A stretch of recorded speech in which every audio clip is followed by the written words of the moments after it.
Howdy!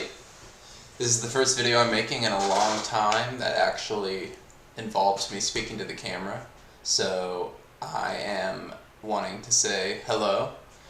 Seems like I got a lot of new subscribers recently from my video on Jack Kerouac's Rules for Writing Better.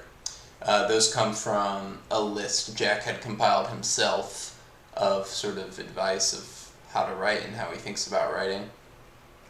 On a whim, in my New York apartment, I was living alone at the time, it was 2019, I decided to read them straight through, put some jazz behind it and some old footage of Jack and Alan and some of the other beats walking around the village, and throw that up on the internet. I had no idea, but that video would be my biggest video ever, and seems to be where people are coming from. I recorded that video and edited it probably in about 5 minutes and put it up without thinking about it.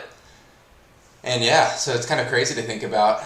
There are some experiences from that video going viral for me. It's about 70,000 views, hundreds of comments, so obviously it's not viral, but for my channel it certainly is. And it's helped me realize in a small way in my corner of the world what it must be like for people who really do go viral in a big way, or just have a lot of fans and kind of have sustained virality.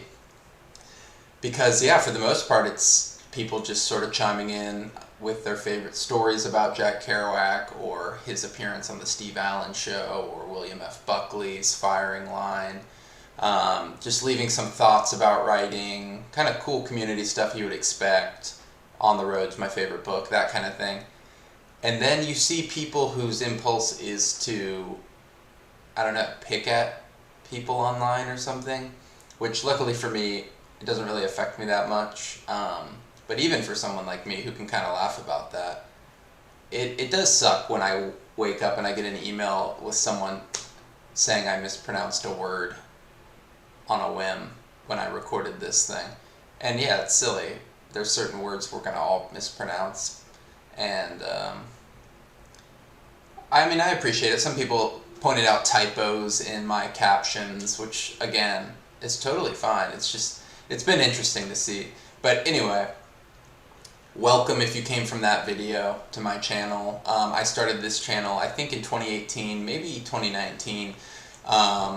I was living alone in Brooklyn, wrapping up my degree in chemical engineering at NYU, and I was basically only living alone for about 5 or 6 months. My sister and my girlfriend at the time, who's now my fiance, we were all living together. They both moved out to do their own things while I was finishing school. And so yeah, I was living alone at the time. I spun up my YouTube channel as a kind of experiment to supplement a lot of the work and writing I'd been doing on my blog. I kind of wanted to experiment with video format. And I've always loved editing videos, and you know, I like the way images and words can intersect with music and audio. And I've been a huge fan of YouTube, like everyone, and have, you know, my list of YouTube creators who I love. So yeah, I wanted to spin it up and get started. You know, went from 0 to 12 subscribers, and just kept chipping away at it, making fun videos, without an outcome in mind for that. Like I said, just an experiment. And that's kind of the spirit I'm starting it back up in. I never thought I'm done with it, and I never sort of beat myself up to get back into it. I think for me, what I want my YouTube channel to be is just kind of a long, decade-long catalog of moments when I felt like making videos. And I'm sure there will be dips in that as well, like the last 4 years or whatever, again.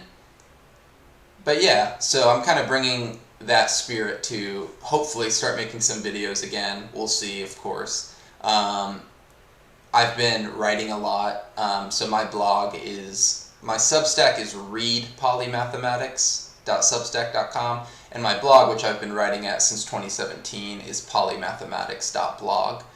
So I post the same content on both. The only difference is my blog has some personal website stuff, So things like I keep track of a list of things that I'm reading throughout the year. So I'll link to the articles and essays and things like that I read, as well as some of my plans for the year and how I'm tracking with those plans. I'll put on my blog rather than my Substack. But other than that, the actual blog posts or essays are the same. I post them the same in both places. So yeah, that's again why I'm kind of wanting to start YouTube up again, to experiment with video versions of those blog posts and kind of finding a different audience who prefer videos. And kind of, you can hear from the way I'm doing this video, I'm not coming to it with sort of high production value, high fidelity goals. I just want to talk and almost use it as a journal sort of thing,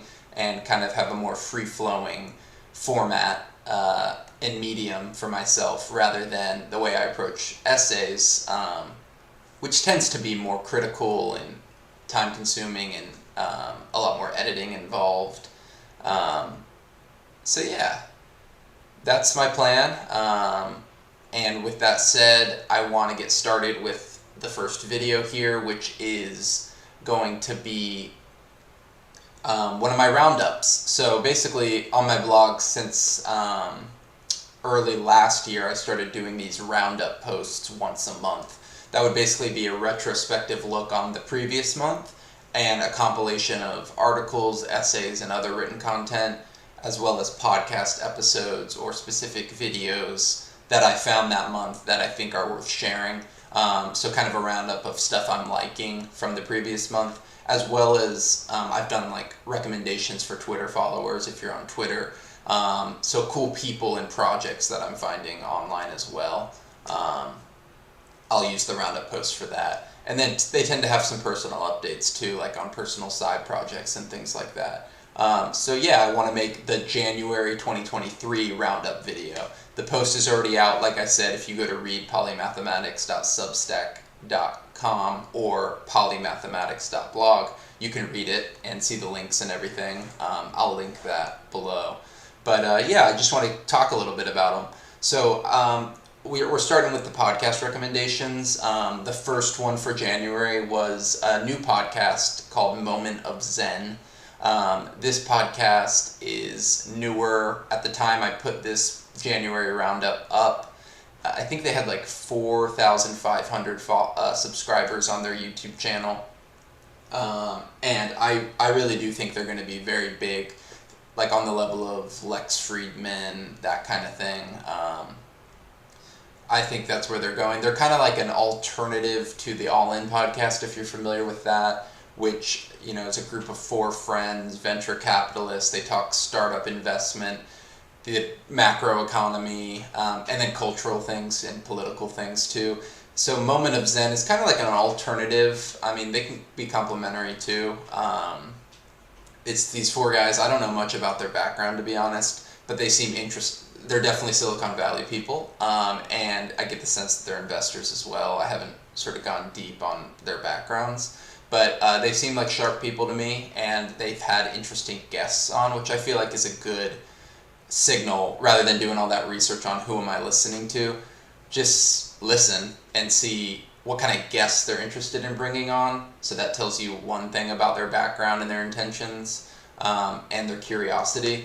And then also, during the interviews, what sort of are the questions and conversations that they're interested in wading into. So Moment of Zen, it tends to be tech, AI stuff, future of work stuff, and there's this sort of overarching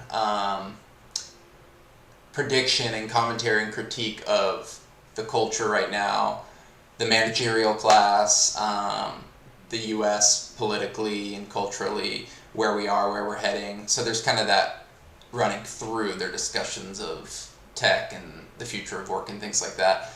So I recommend a good place to start is with their conversation with the founder of a company I love, which is called Replit. It's a browser-based IDE for programming, and they make it insanely easy to get up and running with your code. It's super easy to install packages you need. They also have really cool AI features, which is what they talk about a lot on the Moment of Zen podcast episode.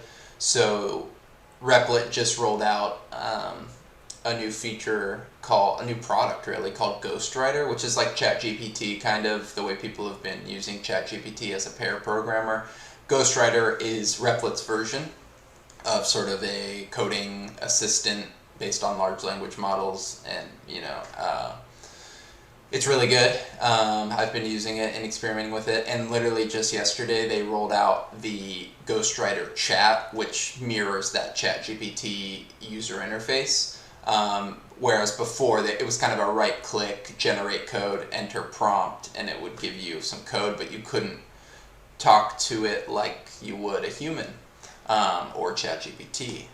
So that's cool. But anyway, Moment of Zen, they interview the founder, Amjad, who's awesome, super smart guy, and they talk all about artificial intelligence, the future of programming. Can you still get a job in programming? Is it worth learning still? And yeah, sort of bounties in programming and the value of bounties. So that would be like, if I didn't know how to code, which is basically true, I could put up a bounty saying, hey, I want an app that tracks my grocery list and tells me when I'm out of food, right? Kind of a classic app idea. And then a programmer can look at a list of bounties and say, hey, that one seems like it's in my wheelhouse. You're saying you're going to offer someone $1,000 to build you this thing. Here's my version. Do you accept it? Okay, let's exchange money. So it's a cool thing. Replit has bounties up, and people are making $300 there, $50 there, $1,000 there. So it's cool. But that conversation's great, and that podcast in general is worth checking out. All right, this video is going very long, but that's okay. The second one is the second and third one are both episodes from Conversations with Tyler, which is a well-known podcast in my circle and kind of like the tech econ world, of course. Tyler Cowen is the host. He's a professor of economics at George Mason University, I think. And Tyler's quickly become one of my go-to resources for digesting the world and the news and the culture right now. I feel like a lot of us feel we're an insane information age, and it's hard to make sense of which stories to pay attention to and which things are worth concentrating effort on and focus on. And Tyler's very good at asking questions and navigating that complicated terrain. So I've really valued his essays, his thoughts. He posts on his blog Marginal Revolution, worth checking out. But he also has his podcast, which is fantastic. And these two episodes are both from that podcast. So the first one is with a guy called Ted Gioia, who is primarily, I guess, a music critic. But he has this fantastic Substack. I think it's one of the bigger Substacks out there. I think he just passed 50,000 subscribers. And he's just a really smart guy, like a wide area of knowledge, and has interesting things to say on a lot rather than just music. Culture broadly, music specifically. And it's a good conversation. Ted has become someone else I go to help navigate more of the cultural side of stuff. So, like the Spotify business model. What's happened to jazz. Like kind of cooler music and art conversations. So I recommend checking out Ted, his Substack, and that episode. The other one is with someone named Catherine Rundell. I hadn't heard of Catherine before this episode, but she strikes me as someone who loves to be alive and is really good at sharing that love. Just by listening to her, you kind of get excited and curious and want to go, make things and write and share things with the world. So I appreciated that from Catherine. She, I guess primarily is a children's book author. But I think, from what I gleaned, she also kind of has an academic background, writing about sort of higher literature. But yeah, she has this really cool, I guess, thing of trying to write children's books that appeal to children, but also remind adults that we can still participate in that childlike joy that we remember, if we're fortunate, from childhood. So that was really cool. She's also really into walking on roofs, apparently. So they talk a bit about some of the cooler roofs she's accessed legally or illegally. And then the final podcast rec is an episode of The Tim Ferriss Show, which I've listened to for a long time, I think around 2014 or 2015. This is an episode with Roland Griffiths, who I think is kind of a friend of Tim's, and is a John Hopkins professor and researcher on like mood-altering drugs. And so they talk a bit about Roland's background, studying caffeine and nicotine and eventually psychoactive substances like psilocybin, LSD, and sort of their clinical uses. And what really made that episode poignant is the fact that Roland recently got a stage 4 cancer diagnosis, and from what I gather isn't trying to participate in any radical treatments to fight the cancer. He has sort of accepted the fact that he has this diagnosis and that he's going to die, and they talk about it as friends, and I think it's a really powerful conversation.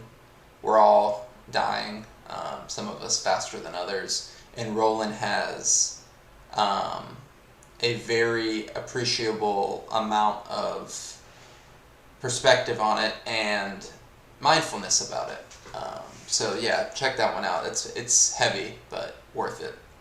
All right, so some reading recommendations. Usually those tend to be the longer parts of the roundups. This January roundup, I just have 2. I wasn't reading a ton of essays online that month.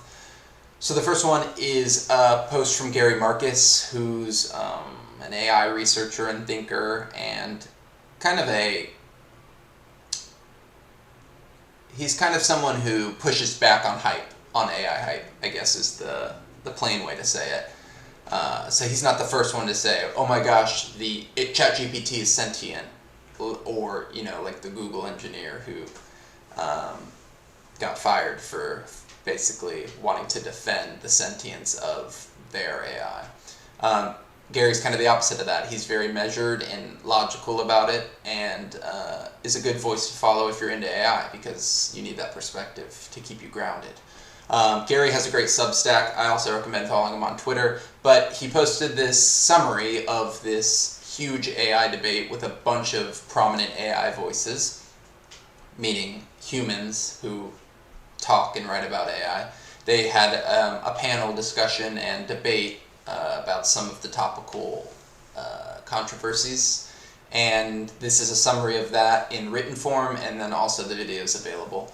So recommend checking that out if you're into that. And then this other one is kind of a cool resource I found. It's not a single piece of writing, but it's called Wikenigma, so like Wikipedia but Enigma. It's basically an encyclopedia of unknowns. So this is a Wikipedia for current unsolved problems and mysteries, primarily in the realm of science. So physics, medicine, geography, history. It's really cool to see what we haven't uncovered yet. It's the known unknowns, I think. So worth checking that out, poking around, it's fun. And then to wrap up, I usually have, like I said, some sort of personal update. And so for this one, it was talking a bit about this amazing songwriting course I took in January, for the month of January, through a company called School of Song. So School of Song basically brings well-known songwriters or successful songwriters, however you want to think about it, and helps them spin up and plan a month-long online course on some sort of songwriting or music topic. And the one I took was with one of my favorite songwriters of all time, Scott McMicken from the band Dr. Dog. I've seen Dr. Dog countless times, somewhere in the realm of 15 to 20, I'd guess. And Scott is one of my favorite songwriters, so this was an amazing experience. It was basically 3 classes, which were each an hour long per week, so for 4 weeks. And then we would have these song shares as we wrote a song each week, based on the assignment Scott would give from the topic of that week's lecture. It was really cool. I got 3 pretty solid demos out of it that I'm happy with, and I posted those both on YouTube, so that's what got me sort of back in the YouTube pool until this video. So check those out too if you're into music. And yeah, that's it for January. I'll probably, like I said, have some videos more frequently now, and of course try to get my Roundup posts in video form up. Thanks for subscribing. This was a long video, but you know, it's been 4 years I think, so I had a lot to say. Thank you, and peace out.